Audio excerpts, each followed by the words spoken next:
Salam saudara-saudari yang terkasih di dalam Tuhan kita Yesus Kristus. Dimanapun saya dan saudara berada, saya harap kita dalam keadaan sehat. Dan pada hari ini saudara-saudari, saya mau mengajak kita untuk merenungkan satu bagian firman Tuhan di dalam Yesaya pasal ke-6 ayat yang ketiga sampai ayat yang kelima.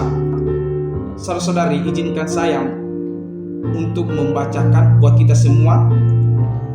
Di ayat yang ketiga berkata, dan mereka berseru seorang kepada seorang, katanya, Kudus, kudus, kuduslah Tuhan semesta alam, seluruh bumi penuh kemuliaannya. Maka bergoyanglah atas lambang pintu disebabkan suara orang yang berseru itu, dan rumah itu pun penuhlah dengan asap. Lalu kataku, celakalah aku binasa, sebab aku ini seorang yang najis bibir, dan aku tinggal di tengah-tengah bangsa yang najis bibir. Namun mataku telah melihat Sang Raja, yaitu Tuhan semesta alam. Maka apa yang sedang terjadi ketika Yesaya berkata, Kudus, kudus, kuduslah Tuhan? Maka ayat ini begitu bagus, begitu luar biasa. Kenapa?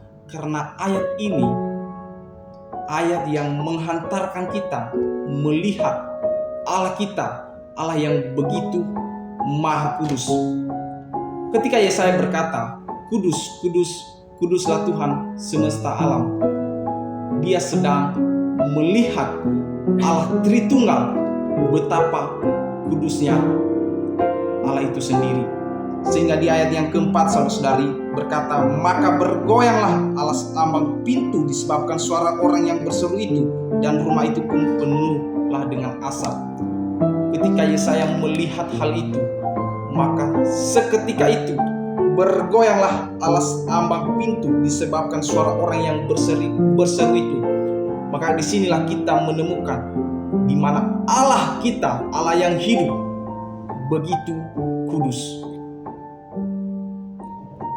Maka inilah sesuatu hal yang menghantarkan kita pada pemahaman bahwa ketika kita semakin mengenal Allah yang Maha Kudus itu, maka kita juga semakin mengenal diri kita bahwa kita adalah manusia-manusia yang najis di hadapan Allah, manusia-manusia yang berdosa di hadapan Allah.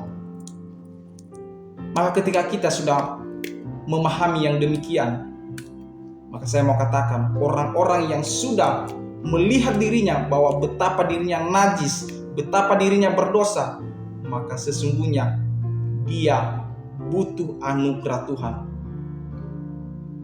Saudara-saudari, ayat ini juga bukan hanya bicara bagaimana Yesaya melihat Allah Tritunggal itu sendiri, bukan. Tetapi penglihatan Yesaya mengenai kekudusan Allah Tritunggal menjadi dasar pelayanannya. Maka inilah sesuatu yang mengevaluasi diri kita.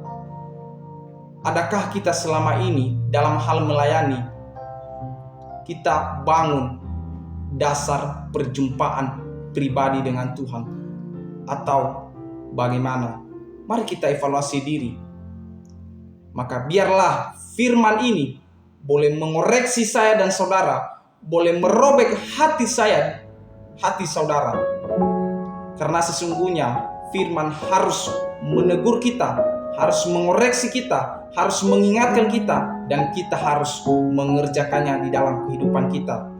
Saudara-saudari, ayat ini juga menunjukkan bahwa pentinglah kita terus mengenal Tuhan, karena kita butuh Tuhan, butuh pengenalan yang benar tentang Tuhan. Saudara-saudari boleh baca buku, tetapi saudara-saudari jangan lupa tetap baca firman Tuhan setiap hari. Biarlah firman ini boleh memberkati kita semua. Terima kasih, Tuhan Yesus memberkati.